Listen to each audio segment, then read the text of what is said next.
نحمدہ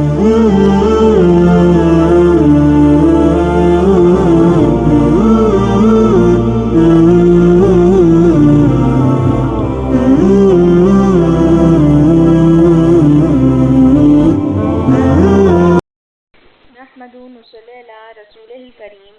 اما بعد اعوذ باللہ من الشیطان الرجیم بسم اللہ الرحمن الرحیم السلام علیکم ورحمۃ اللہ وبرکاتہ۔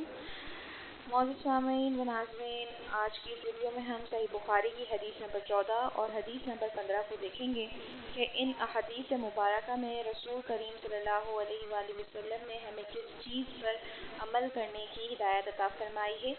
صحیح بخاری حدیث نمبر 14 اور حدیث نمبر 15 کا مفہوم یکساں ہے اور رسول کریم صلی اللہ علیہ وسلم نے یکساں الفاظوں میں لیکن مختلف انداز میں بات فرمائی ہے۔ چلیے آئیے دیکھتے ہیں۔ آپ کی اسکرین پر اس وقت صحیح بخاری حدیث نمبر 14 ہے۔ بے شک رسول کریم صلی اللہ علیہ وسلم نے فرمایا، قسم ہے اس ذات کی جس کے ہاتھ میں میری جان ہے، تم میں سے کوئی بھی ایماندار نہ ہوگا جب تک میں اس کے والد اور اولاد سے بھی زیادہ اس کا محبوب نہ بن جاؤں۔ اب آپ کی اسکرین پر موجود ہے صحیح بخاری کی حدیث نمبر 15۔ آن حضرت صلی اللہ علیہ وآلہ وسلم نے فرمایا، تم میں سے کوئی شخص ایماندار نہ ہوگا جب تک اس کے والد اور اس کی اولاد اور تمام لوگوں سے زیادہ اس کے دل میں میری محبت نہ ہو جائے۔ معزز سامعین کرام، دیکھیں کہ حضور کریم صلی اللہ علیہ وآلہ وسلم نے حدیث مبارکہ میں کتنے صاف الفاظوں میں ہم سے یہ کہہ دیا ہے کہ ہر مومن کے لیے یہ ضروری ہے کہ اس کے دل میں رسول کریم صلی اللہ علیہ وآلہ وسلم کی محبت سب سے پہلے ہو، کیونکہ آپ دیکھ سکتے ہیں کہ سورۃ نمبر 3 سورہ آل عمران کی آیت نمبر 31 میں اللہ اپنے بندوں سے مخاطب ہے، قُلْ إِن كُنتُمْ تُحِبُّونَ اللَّهَ فَاتَّبِعُونِي يُحِبُّكُمُ اللَّهُ وَيَغْفِرْ لَكُمْ ذُنُوبَكُمْ وَاللَّهُ غَفُورٌ رَحِيمٌ۔ ترجمہ کہہ دیجئے، اگر تم اللہ سے محبت رکھتے ہو تو میری تابعداری کرو، خود اللہ تعالیٰ تم سے محبت کرے گا اور تمہارے گناہ معاف فرما دے گا، اور اللہ تعالیٰ بڑا بخشنے والا مہربان ہے۔ سورہ آل عمران کی آیت نمبر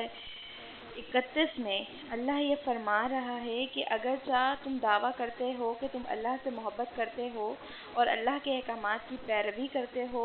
اس کے احکامات کی تابعداری کرتے ہو کہ کوئی ایسا قدم نہیں اٹھاتے جس سے اللہ ناراض ہو، تو تم پہ فرض ہے کہ تم اس سے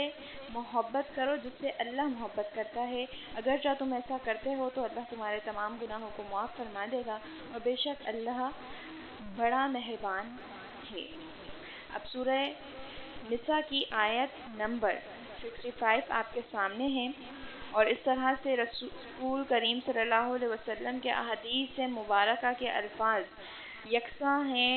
اور وہی الفاظ جو ہیں اللہ تعالیٰ نے پہلے ہی قرآن مجید میں ہم سے مخاطب ہو کر فرما دیے ہیں۔ فَلَا وَرَبِّكَ لَيُؤْمِنُونَ حَتَّى يُحَكِّمُوكَ فِيمَا شَجَرَ بَيْنَهُمْ ثُمَّ لَا يَجِدُوا فِي أَنفُسِهِمْ حَرَجًا مِّمَّا قَضَيْتَ فَيُسَلِّمُوا تَسْلِيمًا۔ سو قسم ہے تیرے پروردگار کی،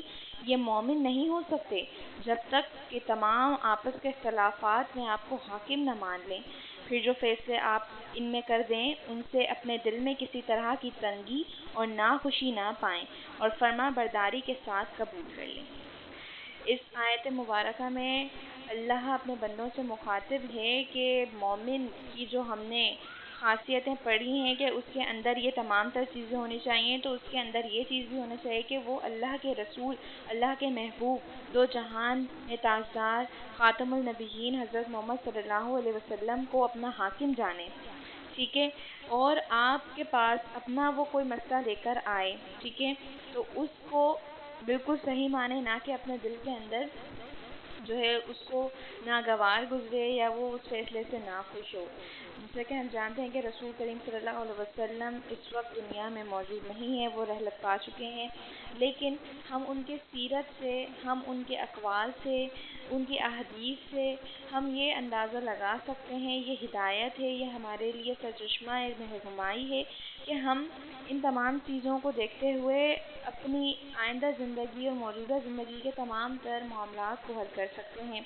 تو جو فیصلہ، جو چیزیں ہمارے نبی صلی اللہ علیہ وسلم نے ہمارے لیے بالکل صاف الفاظوں میں کھول کھول کے بیان کر دی ہے، تو اس کو ماننا ہمارے اوپر لازم ہے، اس کے اندر کسی بھی شک و شبہ کی ضرورت ہے ہی نہیں۔ اور مومن وہی ہے جو اللہ سے بھی محبت کرے اور اللہ کے رسول سے بھی محبت کرے۔ تو یہ مومن کی خاصیت بھی ہے اور یہ ایمان کا حصہ بھی ہے کہ دونوں چیزیں آپ کے اندر ہونا لازمی ہے۔ اللہ تعالیٰ سے دعا ہے کہ وہ ہمیں جو ہے اپنے حفظ و مان میں رکھے اور ہمارے تمام گناہوں کو معاف فرمائے اور ہمیں سنت نبوی پر عمل کرنے اور کروانے کی توفیق عطا کرے۔ آمین ثم آمین۔ جزاک اللہ خیرہ، فی امان اللہ۔